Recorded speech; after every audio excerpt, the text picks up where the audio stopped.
যারা বিতর্কিত বিচারপতি, যারা দলীয় দৃষ্টিভঙ্গিতে বিচার কার্য পরিচালনা করেছিলেন, শপথ লঙ্ঘন করেছিলেন, ভঙ্গ করেছিলেন, তাদেরকে অনবিলম্বে পদত্যাগ করতে হবে। আপনারা জানেন এর মধ্যেই সুপ্রিম জুডিশিয়াল কাউন্সিল রিভাইভ করেছে, পুনর্জীবিত হয়েছে এবং সে অনুযায়ী তার বিরুদ্ধে কি অভিযোগ পেয়েছে তদন্ত হয়েছে এবং সেটা সুপ্রিম জুডিশিয়াল কাউন্সিল জানে, যার বিরুদ্ধে অভিযোগ তিনি জানেন আর মোহাম্মদ রাষ্ট্রপতি জানেন। সে অনুযায়ী সংবিধান অনুযায়ী যাদের অপসারিত করা হয়েছে। তো আমাদের বক্তব্য হলো যে এত দেরিতে কেন? 6 আগস্ট এখানে দাবি করেছিলাম যে যেসব বিচারপতিরা বিতর্কিত, যারা শপথ লঙ্ঘন করে বিচারকের কার্যক্রম করেছিল, যারা দলীয় মানসিকতা নিয়ে বিচারপতি হিসাবে তার দায়িত্ব পালন করেছিল, বিতর্কিত এইসব বিচারপতিদের অনতিবিলম্বে অপসারণ করতে হবে।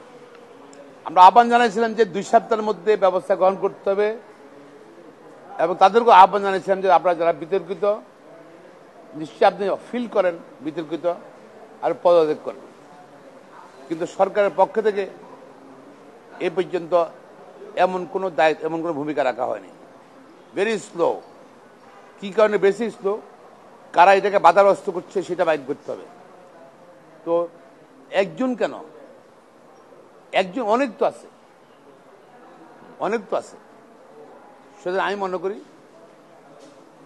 সরকারকে মাননীয় রাষ্ট্রপতির নিকট আহ্বান জানাই, অনতিবিলম্বে যারা বিতর্কিত বিচারপতি, যারা দলীয় দৃষ্টিভঙ্গিতে বিচার কার্য পরিচালনা করেছিলেন, শপথ লঙ্ঘন করেছিলেন, ভঙ্গ করেছিলেন, তাদেরকে অনবিলম্বে পদত্যাগ করতে হবে, নতুবা তাদেরকে সুপ্রিম জুডিশিয়াল কাউন্সিলের মাধ্যমে তদন্ত করে তাদের থেকে অপসারণ করার ব্যবস্থা গ্রহণ করতে হবে। এই সুপ্রিম কোর্ট তো আপনার ধরেন মানুষ আসে অধিকারের জন্য আসে, মানুষ সংবিধানের অধিকারের জন্য আসে সুপ্রিম কোর্টে। আজ সুপ্রিম কোর্টে আওয়ামী লীগের সব এসেছিল যে তারেক রহমান সাহেব বক্তৃতা দেবে, সে বক্তৃতা যেন প্রচার না করে বারবার বলেছিলাম যে এটা ব্যাড প্রেসিডেন্স। আমি সেদিন কোর্টে বলেছিলাম ব্যাড প্রেসিডেন্স, এটা করেন না। এই তার যে সরকারের যে মুভটা, সরকার যে আওয়ামী লীগের এবং কামরুল ইসলাম সাহেব আইনজীবী ছিলেন, এখন জেলে আছেন, তারেক রহমান সাহেব বক্তৃতা যেন প্রচার না করে।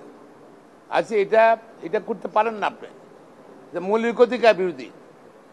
তারপরে কিন্তু হাইকোর্ট থেকে বিচার আপনার আদেশ দেওয়া হয়েছিল তারেক রহমান সাহেবের কোনো বক্তব্য প্রচার করা যাবে না।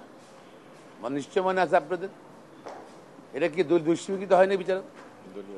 প্লাস অনেকে একই কোর্টে আপনার দেখা যাচ্ছে যে আপনার একই পয়েন্টে মামলা, আমান ইকবাল হুসেন টুকুর মামলা হয়েছে, তাদের আপিল খারিজ করে দিয়েছে। আবার ফজলুল চৌধুরী মায়ের আপিল আরো বেশি, তার সম্পদ থাকা সত্ত্বেও তারটা আপিল অ্যালাউ করে দিয়েছে, তাকে নির্দোষ বানিয়ে দিয়েছে। এটা কেন হবে? আমরা তো চাই প্রত্যেক, হ্যাঁ, রাজনীতি চিন্তা থাকতে পারে, রাজনীতি মনমানসিকতা থাকতে পারে, বিশ্বাস থাকতে পারে। যে মুহূর্তে বিচার আপনি শপথ নেবেন, সেই মুহূর্তে আপনি বিচারের সাথে দায়িত্ব পালন করবেন। সেই মুহূর্তে you have to act reasonably, work reasonably, talk reasonably, পাঁচ রিজনেবলি। এখন আপনি তো তা করতে পারেন না। আপনি এটা আমাদের সুপ্রিম কোর্টের প্রতি মানুষের আস্থাহীনতার সৃষ্টি হয়েছে। এবং যেটা আমাদের গত 15-16 বছরে আওয়ামী লীগ সরকার সুপ্রিম কোর্টে যে সম্মান, ইজ্জত নষ্ট করেছে, মর্যাদা নষ্ট করেছে, সেটা আমাদের রিকভার করতে অনেক সময় লাগবে। আমরা চাই এটা যেন না হয়, এবং অনতিবিলম্বে যেসব বিতর্কিত বিচারপতি এখনো আছেন, যারা রাজনৈতিক বিচার করেছেন, তারা বায়াস ছিলেন এবং সংবিধান লঙ্ঘন করেছেন, তাদের বিরুদ্ধে যদি তারা পদত্যাগ না করে, তাদের বিরুদ্ধে অনতিবিলম্বে ব্যবস্থা গ্রহণ করার জন্য দাবি জানাচ্ছি।